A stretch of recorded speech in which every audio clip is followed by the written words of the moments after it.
కంచియందు పృథివీలింగం, జంబుకేశ్వరంలో జలలింగం, చిదంబరంలో ఆకాశలింగం, శ్రీకాళహస్తిలో వాయులింగం. పంచభూత లింగాలుగా చూడండి. పోనందాక తిరువణ్ణామలై అంటే అరుణాచలానికి వస్తే అగ్నిలింగం.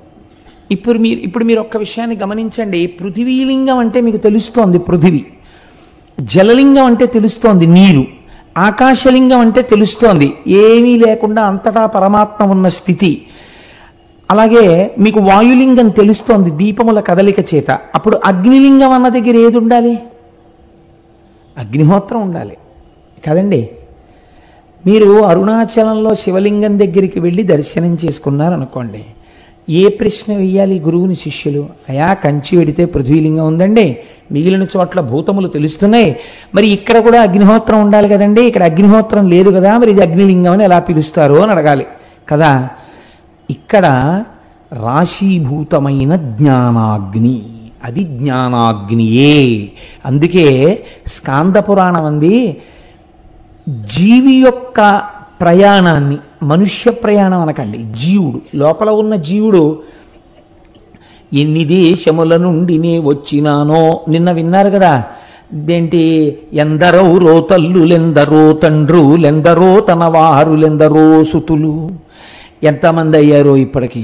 కాబట్టి ఈ జీవయాత్ర వెళ్ళిపోతూనే ఉంది. ఏ దేశమున నుండి ఈ చటకు వచ్చి తినో, ఏ అమెరికాలో పుట్టామో భోగదేశాల్లో, అదృష్టం కొద్దీ ఇప్పుడు కర్మభూమిలోకి వచ్చాం, పుణ్యభూమిలోకి.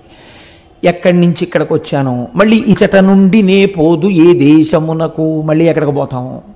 కాబట్టి జీవకోటి యాత్రలో ఒక అడ్డంగా గీత పెడతారట.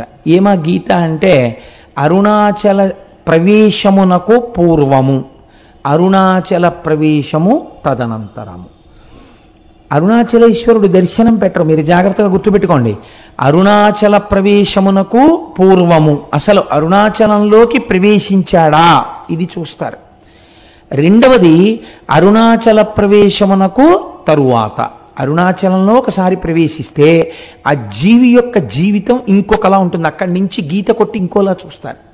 కాబట్టి అందరూ అరుణాచలంలోకి ప్రవేశించలేరు, ఇది ఒక సిద్ధాంతం ఉంది. అయితే నాకు దీని గురించి కించిత్ అనుమానం ఉండేది.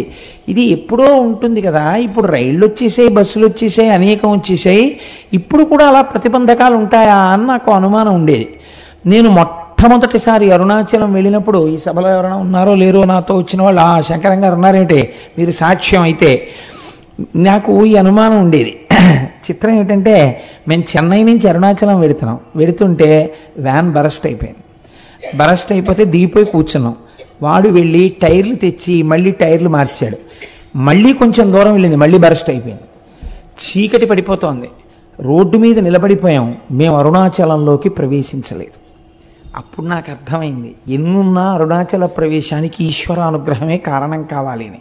అప్పుడు రోడ్డు మీద కూర్చుని భగవన్నామాలు చేశాం. చేసిన తర్వాత చిత్రం ఏంటంటే, ఇంకా ఆగకుండా వ్యాన్లో అరుణాచలం వెళ్ళిపోయి. కాబట్టి అప్పటికీ ఇప్పటికీ అది సత్యమే.